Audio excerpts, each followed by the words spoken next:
Assalamualaikum warahmatullahi wabarakatuh. Halo teman-teman.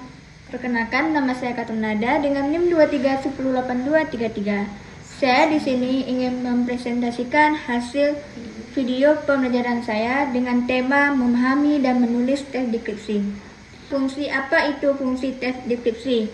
Tes deskripsi itu memberikan gambaran atau detail tentang suatu objek yang dapat membantu atau membayangkan suasana, bentuk, warna, ataupun keadaan objek tersebut. Yang ketiga, ciri-ciri tes deskripsi. Ciri-ciri tes deskripsi itu menggunakan banyak kata sifat dan membuat detail, warna, bentuk, ukuran, dan suasana, dan menggambarkan objek secara rinci, sistematis, dan jelas. Selanjutnya, struktur tes deskripsi. Identifikasi pengenalan projek, deskripsi bagian penjelasan rinci bagian-bagian objek, dan penutup kesimpulan atau kesan terhadap objek. Selanjutnya, jenis-jenis tes deskripsi. Deskripsi tempat, yaitu mengakibatkan suasana suatu lokasi.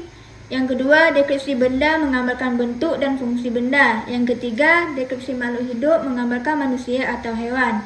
Ada juga contoh-contoh tes deskripsi. Di halaman sekolah terdapat taman yang indah. Yang kedua, bunga mawar merah dan kuning tumbuh rapi di sudut taman. Dan perpohonan besar membuat suasana menjadi teduh. Angin sepoi membuat taman terasa sejuk dan nyaman untuk belajar. Selanjutnya, analisis contoh. Analisis contoh itu objek yang dideskripsikan, misalnya taman sekolah, misalnya kata-kata sifat indah, rapi, besar, teduh, ataupun sejuk. Kalau suasana yang dibangun itu nyaman ataupun dirasakan untuk menyenangkan kalau kita membangun suasana dengan nyaman. Selanjutnya, langkah-langkah menulis tes deskripsi. Tentukan objek atau lakukan pengamatan langsung. Catat detail penting, warna, bentuk, ukuran suatu suara atau suasana. Dan susun paragraf mulai dari identifikasi hingga penutup.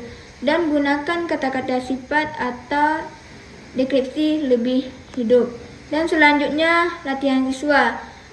Latihan siswa, pilih satu objek di sekolah, misalnya kelas, perpustakaan, taman, kantin, dan amati dan catatlah ciri-ciri detailnya. Buat dalam satu paragraf deskripsi minimal 5 kalimat dalam satu paragraf. Yang terakhir adalah penutup. Sekian, terima kasih sudah belajar, tetap semangat membaca dan menulis. Sampai jumpa di materi selanjutnya.